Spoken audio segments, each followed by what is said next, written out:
programa bastante movido, con buenos invitados a través de la línea telefónica, más la ronda de comentarios, la participación de los oyentes. Y tenemos un invitado, pero ahora en cabina, con presencia física aquí, es el diputado Francisco Antonio Solimán, quien desde la provincia de la Altagracia, su municipio cabecera Higüey, y en representación de su provincia y también de sus votantes del PRM, el hombre, si yo digo su nombre, algunos lo conocen, Pireo, allá en Higüey, está junto a nosotros y vamos a hablar de diferentes temas.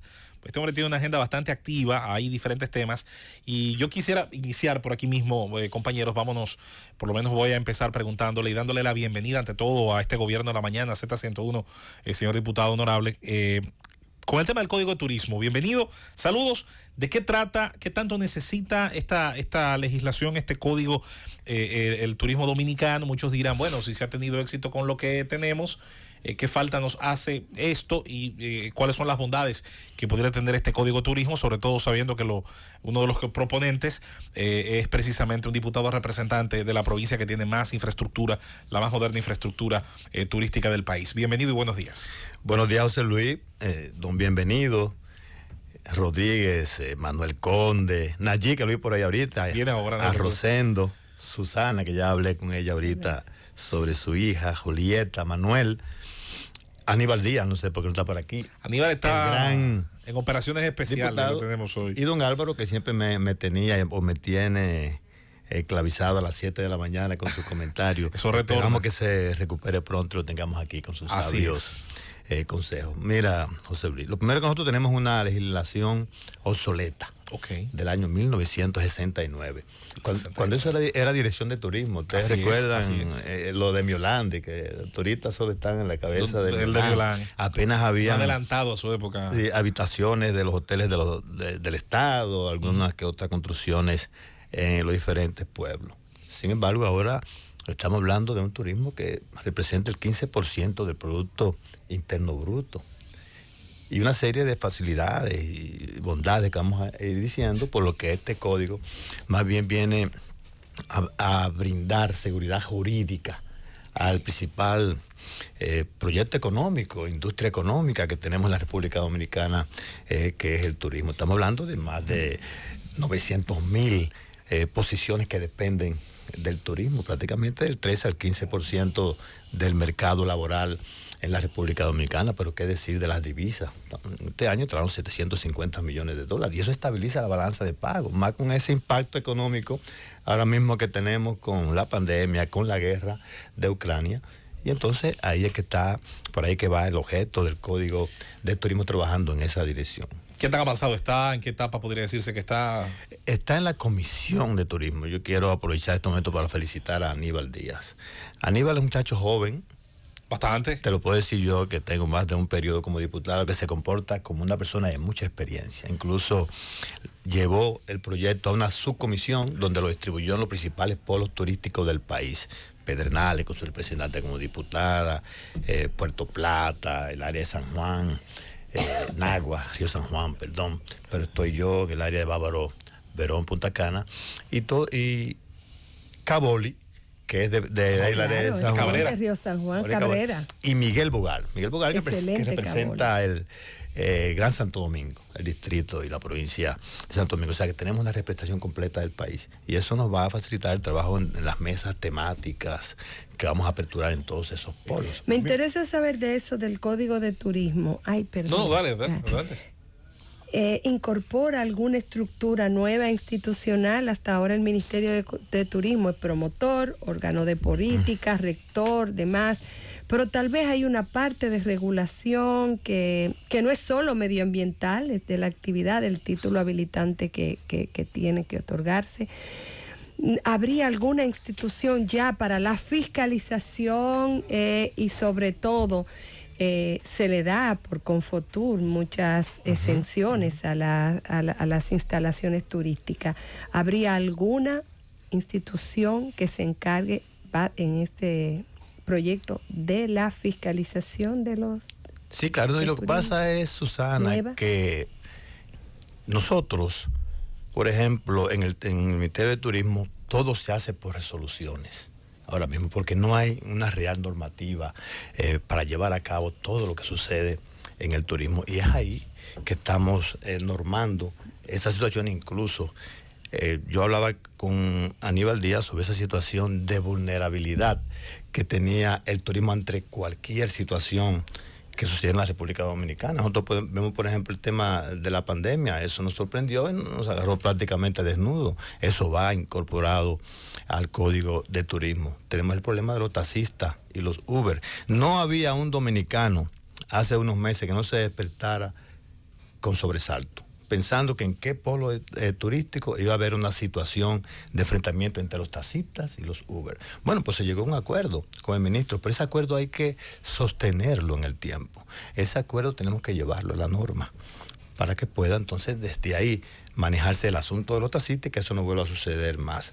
Pero los vendedores de las playas, eso es algo que no se ve mucho, pero genera mucha tensión interna con los turistas, los vendedores en las playas. Tenemos que protegerlo, tenemos que conseguirle seguro, tenemos que tornarlo más amigable con el asunto del turismo, porque ahí es que está la mayor fuente de empleo para ellos. O sea, ellos no pueden estar en contradicción con su principal fuente de empleo. Diputado, mi pregunta va del mismo orden que la que formulaba Susana. Quisiéramos tener como más detalles, porque como nos impresiona un poco un código destinado a la regulación turística, y quisiéramos saber, por ejemplo, si va a modificar las competencias o ampliar las competencias que tiene el Ministerio de Turismo, si, por ejemplo, ya ha citado algunos aspectos como el tema de la regulación del transporte en las áreas hoteleras, y esas novedades que un poco nos las describa y en qué beneficiarían al turismo de la República Dominicana. Sí, lo que pasa es que vamos a recoger todas las normativas que hay sueltas del turismo. No es posible que a esta altura del juego nosotros no tengamos un código de turismo que nos recoja todas esas legislaciones sueltas que hay. Y en eso es que estamos trabajando, porque blindar el turismo ahora mismo es blindar la economía de la República Dominicana. Todo se hace por resoluciones, eso lo hablaba yo incluso con el ministro de Turismo, que está interesado en que nos reunamos. No lo hemos hecho porque hay que hacerlo de manera institucional y hay que esperar que Aníbal Díaz nos trabaje eso. Hay que hacer un registro nacional, Susana, José Luis, Rosendo, un registro nacional del turismo. Nosotros no tenemos computadas todas las instituciones, empresas que están unidas al turismo. Vamos a hacer un registro nacional de eso, pero vamos también a trabajar la parte del turismo inmobiliario. El turismo inmobiliario tenemos que regularlo, tenemos que impulsarlo. Por ejemplo, los Airbnb.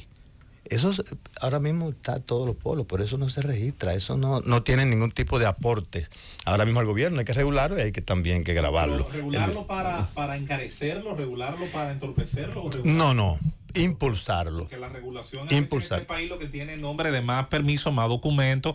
Y es muy bueno decir que cuando alguien hace un Airbnb, en los bloques compró, pagó impuestos, en la remodelación pagó mano de obra, y la energía eléctrica que genera igual paga una tasa. Sí, pero más es impulsar el turismo inmobiliario, incluso eso lo fortalece en el desarrollo del país y en la inversión. Sí, pero en ese orden, y disculpa Julieta, para no salir de la inquietud que tiene José Luis, que la comparto plenamente, se siente precisamente en algunos sectores de los hoteleros turísticos una cierta aprensión o ataque a los sectores que tienen propiedades de Airbnb. ¿Se prestaría esta legislación para regular de forma tal este sector de Airbnb que lo haga inviable, que lo haga poco rentable? No, regularlo y que esté más en armonía con el turismo, con el ministerio aquí en la República Dominicana y con el Estado dominicano, porque a veces son muy independientes, ¿no me entiendes? Y eso vamos a llevarlo a la norma también. Diputado Antonio Solimán, dijo, veo que usted preside la Comisión de Economía, Planificación y Desarrollo. Se me ocurre preguntarle, ¿tienen ustedes que ver con todo lo concerniente a los fondos que le entregan a las fundaciones sin fines de lucro? Sí, claro, mira Entonces, para hacerle ahí seguido una pregunta. ¿Cómo se está regulando esa parte? Porque vemos que hay vemos que hay unos 4,000 aproximadamente, ¿verdad? Vimos 8,000 millones. 8,000 asociaciones. No, pero sí. los recursos que 9,000 millones. 9,000 millones de pesos. Entonces, la sociedad siente que eso no es del todo transparente. porque hay muchas asociaciones sin fines de lucro que no se ve el impacto y el aporte real que hacen a la sociedad. Y sin embargo, después vemos otras que sí tienen una trayectoria de años, como por ejemplo las casas comunitarias de justicia, que sí tienen una trayectoria de años, que tienen un trabajo ahí a la luz de todo el mundo, que es además la sociedad valora positivamente, y anuncian que posiblemente tengan que cerrar por falta de recursos, por falta de financiamiento de alguna manera del Estado. Entonces, me gustaría saber qué es lo que pasa en ese sentido, cómo eso se está regulando y si han tomado en cuenta, por ejemplo, esa situación específica por la que está atravesando esos centros de casa de justicia que hacen un trabajo tan importante. Mira, el MEPID está regulando las acciones sin fines de lucro. ¿Qué pasa? Que antes eso estaba suelto. Incluso había mucha corrupción en ese sentido. La gente, el dinero que le entregaban no lo usaba para los fines para los que estaba concebida. Ahora se están usando esas asociaciones para generar impacto en políticas públicas en las diferentes provincias a través del MEPI. Claro, puede haber alguna... ¿Qué se ha hecho diferente? ¿Qué se ha hecho ahora? Usted dice que antes no se... Auditarlas. ¿Se han auditado? Sí, se están auditando y se está sabiendo cuáles estaban funcionando y cuáles no, a través del MEPI directamente. Y se le está dando apoyo a que de una forma u otra se incluyan en la distribución. Porque conozco bastante la fiscalización que por lo menos en el ministerio que dirigía Juan Ariel Jiménez se hacía del MEPI, y me atrevo a asegurarle que desde el ministerio se auditaban y no había corrupción. Me atrevo a decirlo de manera taxativa. Entonces, a veces, ¿verdad? Términos como ese. Sí, pero hay algunas que no estaban funcionando exactamente para lo que estaban concebidas y están siendo controladas desde el MEPI. Pero hay que apoyar, como tú dices, Julieta, ese tipo de centros de formación. De hecho, inclusive oí al senador Rogelio Genao que pedía al gobierno y en auxilio de... Ustedes están al tanto de la situación por la que está atravesando ese... Estamos al tanto, y el ministerio también está en eso. Lo que pasa es que, imagínate, se está ordenando todo ahí. Diputado, una pregunta en otro orden. Ustedes en el Congreso Nacional, diría yo que están próximos a recibir un proyecto de reforma constitucional que estaría sometiendo, no sabemos exactamente cuándo, pero por los anuncios que se han estado haciendo parece ser que el presidente va a ir al Congreso con un proyecto de reforma constitucional. ¿Cuál es el ánimo más o menos? ¿Qué hay en el Congreso con respecto a esas expectativas? Claro, que yo no he estado en el Congreso, nosotros los legisladores oficialistas... Sobre todo entre los legisladores del PRM. Estamos de acuerdo, incluso estamos esperando que el señor presidente deposite la ley que crea, ¿no?, la reforma a la Constitución. Evidentemente que la oposición en estos momentos se está oponiendo a esa reforma constitucional. El presidente ha sido claro, no es una reforma que tiene que ver con ningún tema electoral, ni ningún beneficio de él como presidente de la República, es más para institucionalizar el país. Por ejemplo, yo estoy de acuerdo con la unificación de las elecciones. Estoy de acuerdo con que el Ministerio Público se institucionalice también, porque, bueno, muchos dirán, pero que el Ministerio Público es independiente. Bueno, pero en el momento que se creó y que este muchacho Ramés Jiménez fue Procurador General de la República, no podía ser independiente el Ministerio Público. Un Ministerio Público adquiere independencia cuando el presidente de la República se quita esa prerrogativa y se la da a otro organismo nacional para que nombre el procurador, la procuradora general de la República. Ese tema, hay asuntos electorales que hay que fortalecer, hay leyes pendientes que necesitan ratificarse a través de una reforma constitucional. Yo pienso que sería muy saludable para el país una reforma constitucional. Sin embargo, diputado, fue en la gestión del ex procurador Radamés Jiménez Peña que se aprobó la ley del Ministerio Público, que es lo que le da verdadera independencia a ese órgano, que incluso la propia Procuradora General de la República independiente de hoy en día, Miriam Germán, reconoció que la ley no deja ningún resquicio a interferencia del Poder Ejecutivo sobre el accionar del Ministerio Público. Sí se cumple. Eso es correcto, Julieta, pero esa misma independencia se la quita el nombramiento del señor presidente de la República, el procurador y la procuradora, pues no es verdad que si el presidente nombra un procurador o una procuradora, podrá tener independencia. La intención ahí estuvo bien. El problema es que se nombrara el procurador, la procuradora a través de la presidencia de la República, que es lo que el presidente quiere quitarse, esa prerrogativa. Señor diputado, hay un elemento que yo suelo criticar muy a menudo aquí en el gobierno de la mañana, y es el fallo que se da en la representatividad. Una provincia ganadera, por ejemplo Higüey, que tiene una ganadería extraordinaria, lleva 3 diputados al Congreso. Resulta que esos 3 diputados, muchas veces ninguno de ellos en 4 años someten ningún tipo de proyecto, no hacen ninguna fiscalización, ninguna derogación en defensa de un sector productivo de su provincia. Ese tipo de cosas se da en toda la geografía nacional. Con respecto a Higüey como tal, ¿cuáles de sus digamos, propósitos legislativos atiende directamente necesidades, ya hablamos del turismo, claro está, de la provincia, de la región y esencialmente de los higüeyanos, de la provincia de la Altagracia? Mira, yo tengo también un proyecto depositado ya que trata del 5% de tasas e impuestos de asuntos derivados de puertos y aeropuertos. Porque, mira, el pasivo que se dejan en los puertos es tremendo. Por ejemplo, el puerto de Jaina, y donde están los aeropuertos, el turismo genera también mucha migración, muchas situaciones de aislamiento, de pobreza en esos municipios, y no se recibe nada por eso. Ese es otro proyecto que tengo depositado a través de un patronato, pues se atenderán. ¿Quién manejaría ese porcentaje de la riqueza fiscalizada? Un patronato. Un patronato. Que va a estar representado por los diferentes sectores sociales, de las iglesias, los funcionarios, parte de la sociedad civil. Y estará bien fiscalizado porque tiene sanciones también que le van a crear garras a ese patronato para que no pueda haber corrupción en ese sentido. Antes de que Conde pase, hay algo que Julieta Tejada ha sido una importante voz en esta cabina sobre el tema de la reforma carcelaria. Este es uno de los pocos diputados que yo recuerde, propone directamente la creación de una cárcel preventiva. Sobre ese tema. Sí, no, a mí me aprobaron incluso una... no, pero él habla de una cárcel preventiva. Porque ya en Anamuya, en Higüey funciona Anamuya. Mira, la única resolución que se ha aprobado prácticamente a los legisladores de la provincia fue a nosotros sobre la demolición y la construcción de una cárcel preventiva en Higüey. Imagínate, la cárcel se concibió para 50 o 100 presos y tiene 600. ¡Qué belleza!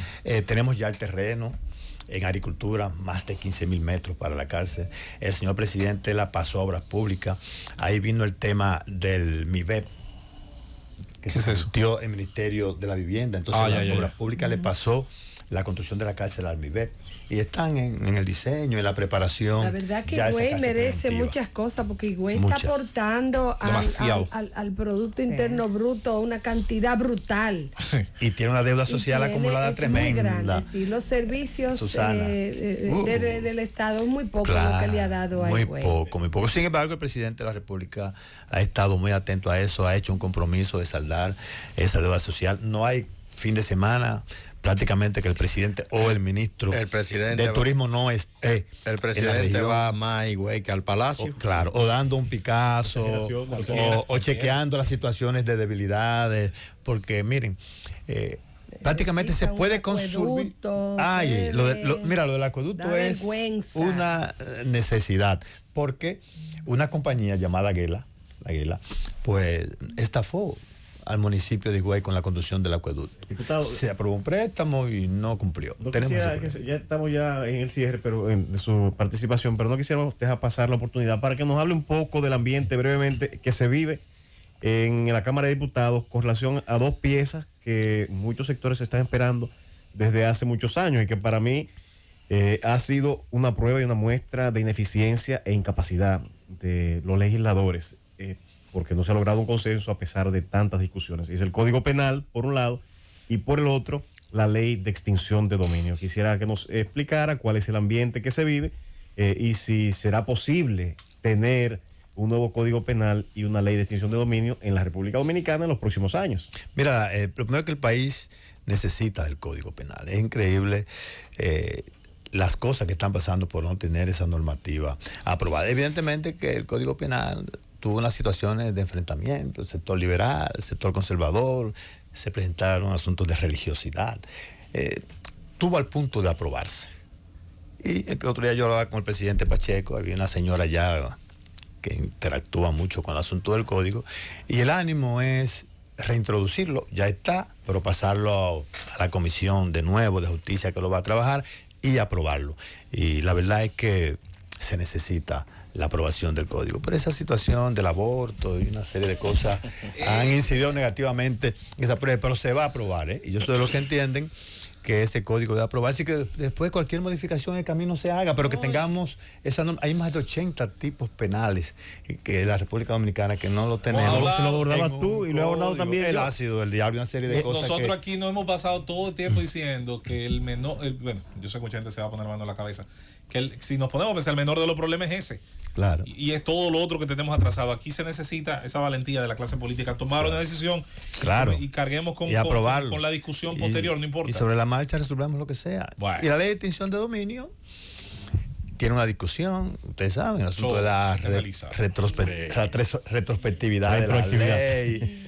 Porque se entiende, hay dos corrientes, una que entiende que debe regir para el futuro, otra que debe hay tres corrientes. De echar para atrás 20 años. Hay tres corrientes. Es una ley patrimonial. Es una ley patrimonial. Hay una corriente en la Avenida República de Colombia. Exacto. Hay una 220 y una 110. El miedo mío es darle más poder confiscador a quienes han usado mal el poder de confiscación. Pero bueno. Pero ustedes están poniendo de acuerdo, están en una comisión bicameral y esa es una ley que viene de los Estados Unidos, en la región. Todo el mundo, hay que aplatanarla y el olor que sacar lo mejor de lo que tiene esa ley. Señor diputado Solimán, queremos agradecer su presencia en esta cabina del Gobierno de la Mañana Z101. Estamos, como siempre, abiertos a su participación y de verdad, gracias por compartir con nosotros esta interesante y completa agenda legislativa que usted tiene. Así que atención, Higüey Pireo, el hombre trabaja. Llévatelo, Cundo.